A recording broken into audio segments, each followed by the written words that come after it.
Okay, we are live, and today we're going to be talking about what is holding you back from transitioning into project management.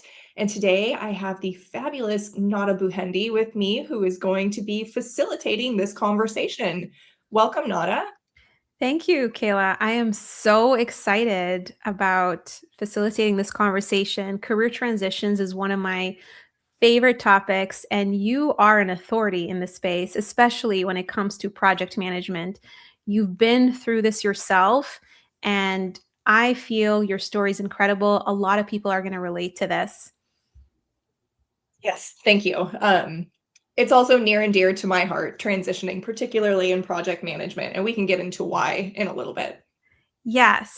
So, my goodness, let us start with your story because a lot of people have this fear when they're navigating their career. They're thinking about making a change, especially when it comes to project management. There is this fear of sunk cost fallacy. And you are a perfect example of that because you spent more than 17,000 on culinary school. Well, maybe let's go back because I don't think people even know that you were in culinary school and where it all started. So, tell us more about that. Yeah, so I have pivoted my professional trajectory multiple times. I went to college. I got a history degree in college.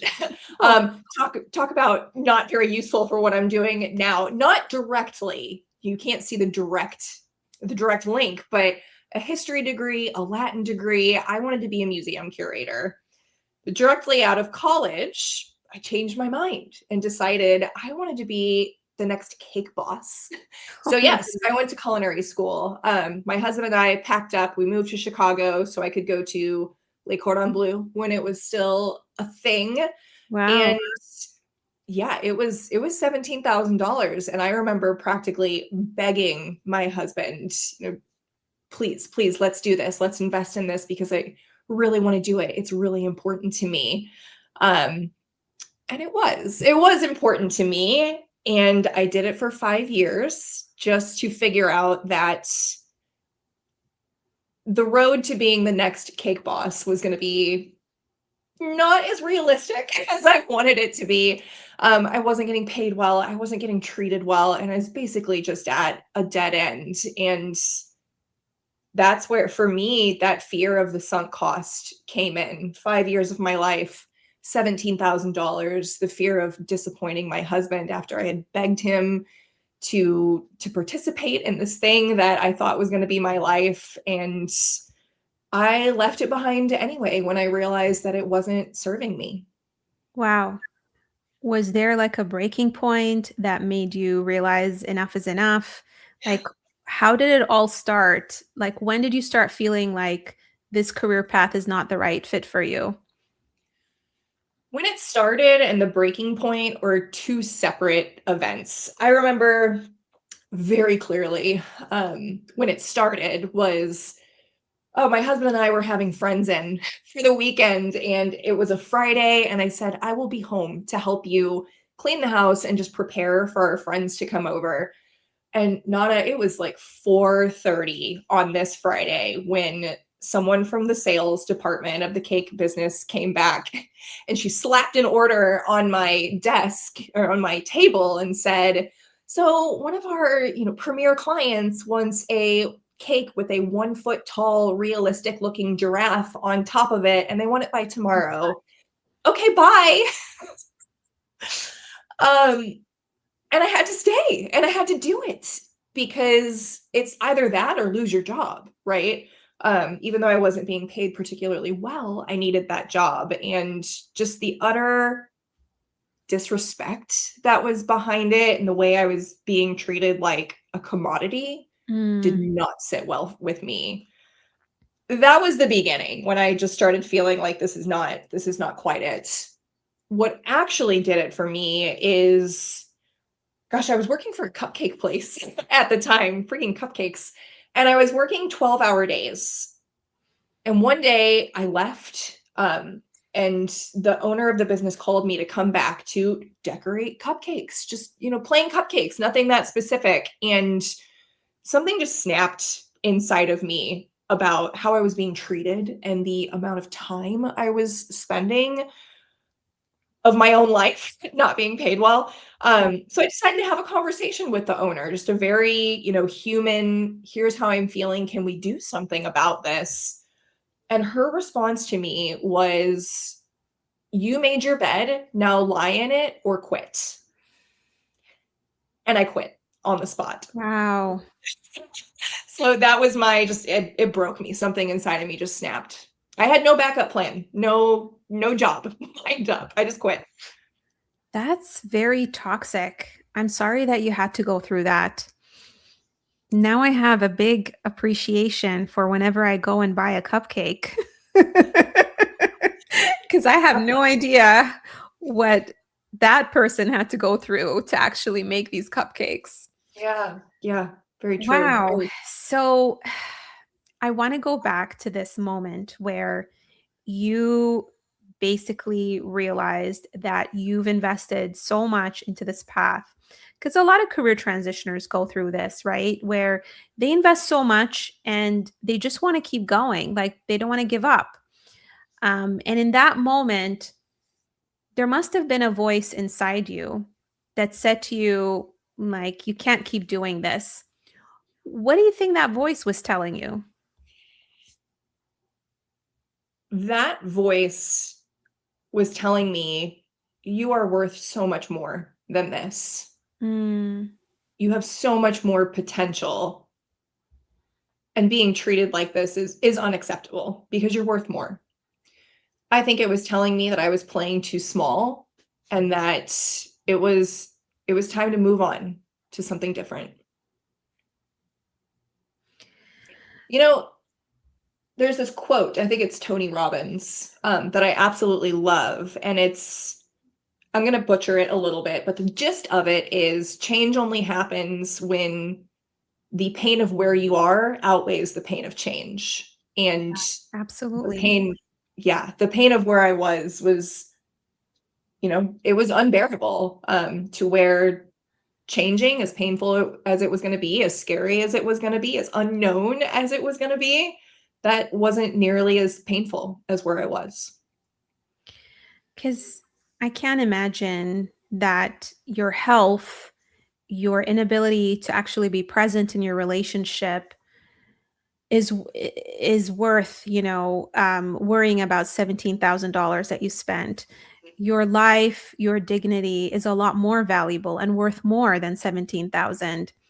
So good on you for having the courage to actually make that decision. So after you made that decision, you must have had to share this with your husband. Yes. How did you Yeah. gather the courage to do that?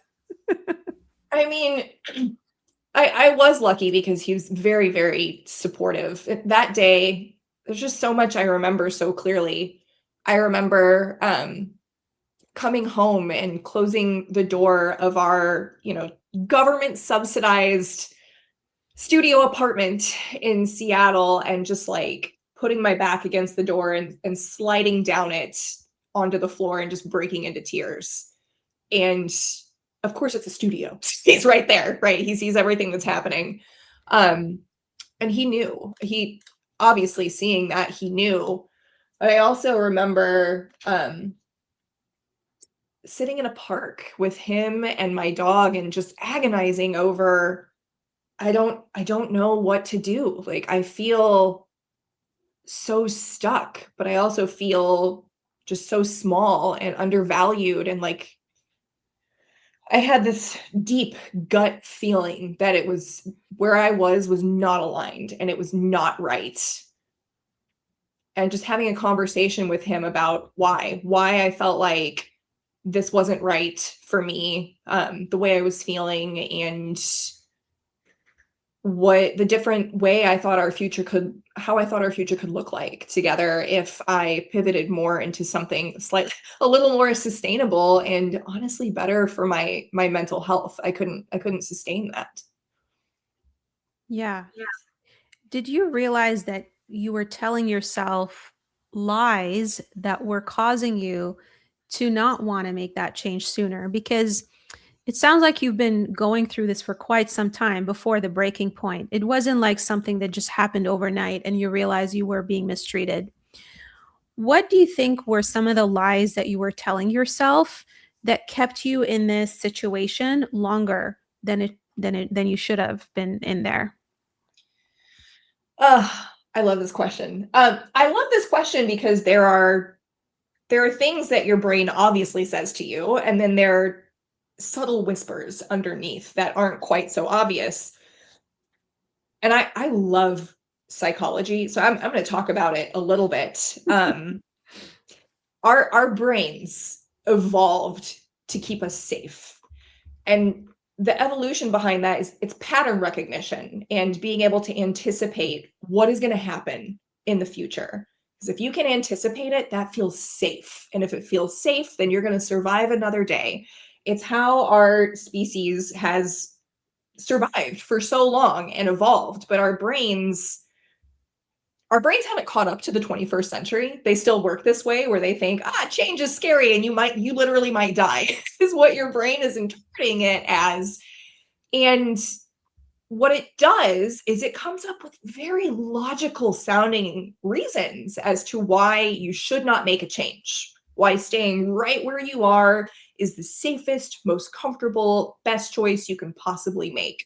Because change means unknown, even though you might know that it's for the best, still unknown, very scary, could mean death. So it'll start telling you things like, I invested so much time in this, where I am right now, why Mm, would I change? Maybe I just need to try a little bit harder where I am. I don't that's have the time. Yeah, try a little harder, right? I don't have the time to do this right now. I don't have the skills to, like, who am I to think that I can just, do something different now? How dare I have the audacity? Um, I think it was I think that the real what was really underneath it is that I was equivocating the way people were treating me with the value that I had to offer. Because I was wow. being treated very poorly, right? So you kept thinking that it was your fault that you were being mistreated, like there was something wrong with you. Exactly. I just need to try harder, right? Or have better conversations or hold better boundaries. And yeah, it was always me. I thought I was failing when in reality, it was the situation and ultimately the industry, unfortunately. I see that a lot. Hmm. Okay. So after you made that decision that enough is enough and you got to make a change, which was quite scary, how did you turn things around for yourself? Because you are a senior project manager now at one of Mhm. the best law firms. Yeah. Yeah. I wish I could say it was a straight line. Careers rarely are a straight line. Career transitions are rarely a straight line. So the first thing that I needed to do was get over what I call identity lag, where Mm, your skills have outpaced how you see yourself. And I did not see myself as someone who could even be in the corporate world, right? Um, but I did have the skills. They had been built over the years, throughout college, even through my career as a cake decorator. I was building and honing those skills. I just didn't see it because it's hard to read the label when you're inside the jar. It's one of mm, my favorite sayings now. Um, so I couldn't see my own label. I had to take identity aligned actions. So I had to look at, who do I want to become, and decide, okay, what actions would that person take to get from where I am now to where I want to be, which is that future version of myself. And once I framed it that way, from a, what would this ideal version of me do, it became a lot easier to make decisions. So the first decision was just get into corporate. And at the time, that was the goal. That was it. Just get into corporate. So I I took one of the first jobs I could find, which was a receptionist at a law firm. And it's so funny because now I'm a senior PM at a law firm, so you can see kind of where this is going. Yeah. But it's where I started. Okay. I want to go back to the whole concept of identity lag Mm. because I bet there are a lot of people who are going through this right now, but they're probably not recognizing the signs. What were the signs that you like? Did you even know to call it identity lag at that point, like when you were going through it? Or is this something that now that you're a coach, you're able to diagnose? Yeah. I certainly didn't know at the time, because my brain was giving me all these reasons, these Yeah. logical reasons and excuses, right, to keep me safe. I think it took other people seeing the potential Mm, in me, and at that time, it was my husband. Um, he was supportive, and he saw my potential. We went to college together, so he knew, he knew my potential and that I was worth so much more than how I was being treated. And sometimes when you're in identity lag, you need people outside of you to read the label for you on the jar and to say, no, you're holding yourself back, you're playing small, mm. and because you're playing small, you're where you are in life right now is small and you're outgrowing it. That's why it feels so painful, because the container of your life is too small for where you are. But it definitely took someone else calling it out for me. And I remember you telling me that you actually hired multiple coaches to help you accelerate your journey. Yeah. So it wasn't a straight line, right? You didn't just go from being a receptionist at a law firm to being a senior project manager. But that wasn't a straight line, right? It sounds like you had some sort of like pitfalls in the middle. What were Oh my some god. of those down moments for you? Yeah. Actually, how did you even get into project management in the first place? Let's Mm. go there. Yeah, that's a really good question. So from reception, I'm just the type of person that, like, I can't sit still. I need to see things happen. I like to see things grow and transform and change, which, by the way, is something that's very project manager oriented. Yeah. Um, and because of that, I rose within this law firm. I went into the accounting department, eventually became the accounting lead, and then assistant office manager. And it was my office manager at the time looked at me and she goes, you'd be a great project manager. And I remember at the time I was just like, what is that? Is that a real thing? Um, and I looked it up, and sure enough, it is a real thing. And as I started looking into what they do, I started seeing qualities in myself, like bringing Wow. together people to get things done, or making sure that the future vision for something is set and that everybody understands the future vision and is working towards a goal. I was very, very good at taking problems and breaking the solution down into small steps so that we could, as a team of 3 people, because a team is anything more than one person.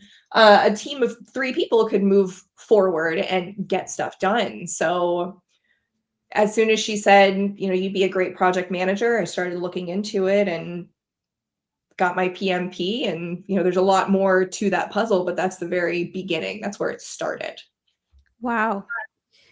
But it doesn't sound like even getting that first project manager role was easy. How Yeah. long did it take you to go from receptionist all the way to project manager? All in all, I think it took 4 years. Wow, Um, that's a maybe very almost long 5. time. Yeah. And what happened in there, yes, I worked my way up, but COVID, COVID happened.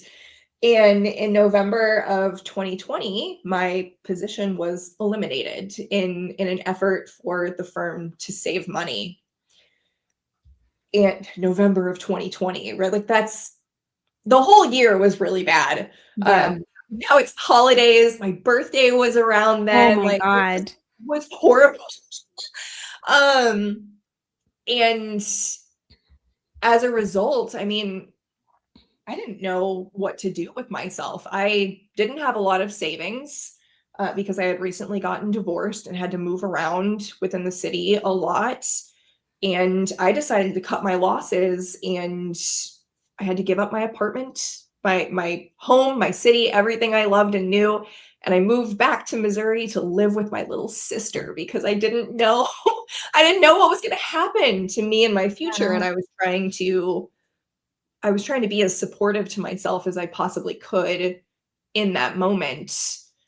And it was it was in that 3 months of unemployment that I had leading into 2021 where I really had to it was so tempting to just apply for anything and everything, but I was very specific still about project manager in a law firm. This is what I'm going for. And like I said, only 3 months of unemployment during that time, which I think is pretty good until I landed my first real in air quotes because that was the title project manager job at the time at another, AmLaw 100 law firm.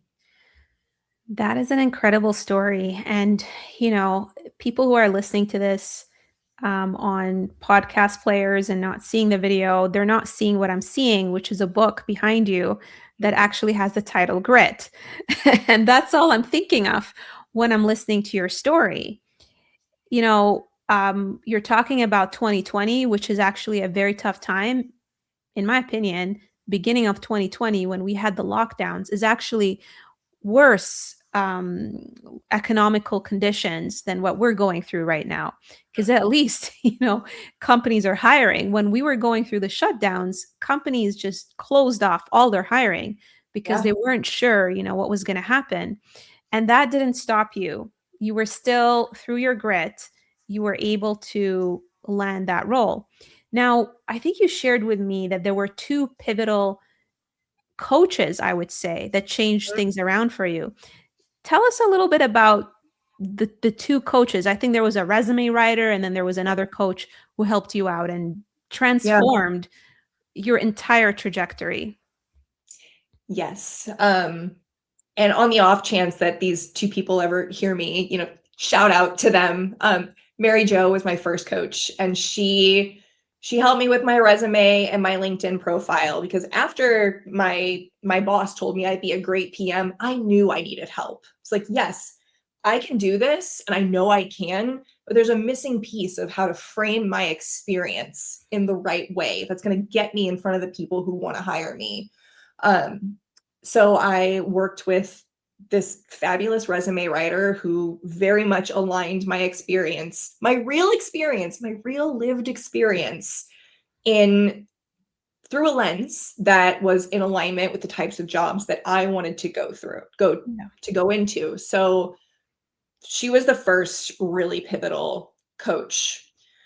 And to get to the second pivotal coach, we have to fast forward in my story a little bit. So I do that, I get my PMP, I land my first project manager role, and 9 months later, I get put on a PIP. Oh my goodness. Yes, talk about a confidence hit because I'd already been fired.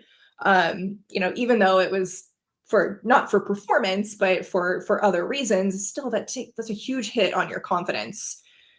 And it just wasn't my first PM role. Just like they weren't ready for me, honestly. So I get put on this PIP, and again, it's about 3 months for me to find a new job. Actually, less because I got to tell my manager I quit. That was great. We can talk about that another time.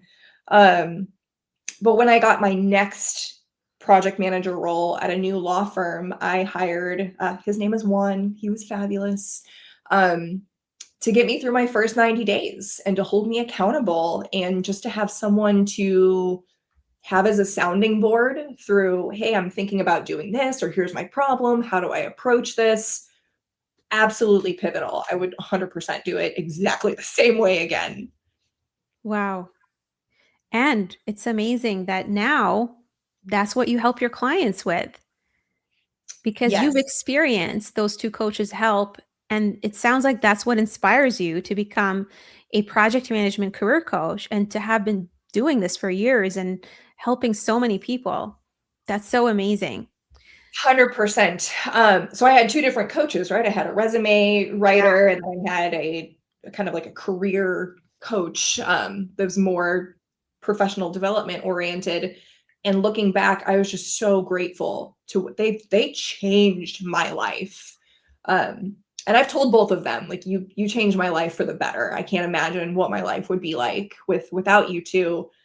And just knowing that they did that for me, I wanted to be able to do it for other people. So I took kind of elements from both of them, the way that they supported me, and merged it into one with my lived experience. And now that's what I do. And it's very important to me because I see how life changing it is. That's beautiful. So I want you to think about this for a minute. If you hadn't hired these two coaches, what do you think would have happened to your career? Whew. Well, I would have been let go regardless. So we got to start there. In 2020, I would have lost my job, and I would have been, my positioning would have been terrible. Um, so I would have had very little control over the direction of my career. I would have let my career steer me rather than the other way around. I would have wound up in just any role that would hire me and pay me money because that is what I needed at the time. So, I mean, extrapolating beyond that is really, really difficult. I can imagine that I would not be nearly as fulfilled, nearly as happy, nearly as passionate about what I do as I am now had I just kind of let the world unfold in front of me instead of being like taking the bull by the horns and directing my life. Yeah. I mean, with anything in life, right? It's really hard to do it alone. It's not just about the process and the system, which it sounds like you got, and the accountability. It's also the emotional component of it. Having someone that you can talk to is just a game changer. So I know that we have a few questions that we've collected from the audience. I want to go over each one of them with you. The first one is, am I too late to make a career change? What if starting over now means I never actually catch up? How would you answer that question? I love this question, and I'm going to challenge it in that word start, starting now. I think that a lot of people perceive that because they're going to change their career, that they're starting from zero. And it's just not true. You're not leaving behind your entire identity and all of your experience that you've gathered up to this point. You are taking all of that and you are carrying it forward with you. You're just reframing it, or you're focusing very specifically on the skills and the things that you did that are in alignment with where you want to go. And 9.9 times out of 10, they're there. They're already there. You just need to reframe them. And sometimes you need a coach. You need someone on the outside that can help you do that. So my answer is that it's never too late because you're never starting from the ground. You're already starting at least halfway there, if not more. Yeah, and I think you also have examples of clients who went through this. What's an example of a client who actually had this fear of what am I, is it too late for me to make a change? What's going to happen if I start over? Give us an example of someone that who is able to overcome this, because that would actually inspire a lot of people who are listening. Yeah. Yeah. I hear this from a lot of the people I work with, actually, this fear of what if it doesn't work? What if I can't do this? And I'm going to talk about one of my early clients, Frank. He came to me in much to a similar area that I started in. He had been laid off And he was coming from an industry that he was very attached to, that he had put his whole life Wow. into. And it's so hard to give that up, right? I gave that up. I gave up the cake decorating. He was giving up a different industry. It was the music industry. And so that first part was very difficult for him. And I remember him saying to me, I'm scared this isn't going to work. I Mm, don't know if it's going to work. Uh, mm. and he himself, he demonstrated some amazing grit through our work together, because just saying, Frank, I've been through the same thing. I understand. I was only unemployed for 3 months. Like, we're going to get you through this. And sure enough, we did. I think it was about three months from the time that he started working with me that we got very clear on his value as a project manager and what types of projects he was really good at leading. And we got him in front of a lot of people, and he pivoted into a senior PM role from never having been Oh my a goodness. project manager before. Wow, that is incredible. And I would like to note that he did not have his PMP. Wow. Yeah. Interesting. Hmm. What about someone who says, what if what I have now is the best I can do? What do you tell them? That is fear of the unknown speaking, which, we already hit a little bit, but it's your brain trying to keep you safe, because even if it's very painful where you are, the known pain is safe. Um, because if we're in our caveman days, staying in the cave, even if it's cold and damp, is better than taking the chance of going out onto the savannah and potentially getting eaten by a saber-toothed tiger, right? Like, that's actually what's going on in your brain. Um, and I think a lot of times when I call that out for people, just the reality of what your brain is doing, I see something kind of click. And Yeah. at that point, when you understand what your brain is doing, you can challenge it, and to say, is this reality? Is what I'm experiencing right now actual reality? So if I were to hold that up in front of a group of judges, like, what I'm doing right now is the best I can actually do, and would that hold up in a court of law? No. Because you don't know that. You don't know that what you have now is the best you can actually do. But what you do have to do is identify that future version of yourself and take those identity aligned actions. Wow, Kayla, your approach is so holistic. I love that you are not that career coach who just tells people to stuff their resume with a bunch of keywords and just go and apply for jobs. It sounds like where you start with people is really help them overcome their fears Mhm. that is blocking them from actually making a change, because what you went through in your story, it sounds like you had to gather that courage. You had to get there mentally to acknowledge it doesn't matter what happened in the past. It doesn't matter if the gremlins in my head are telling me that I'm not good enough or don't have the skills.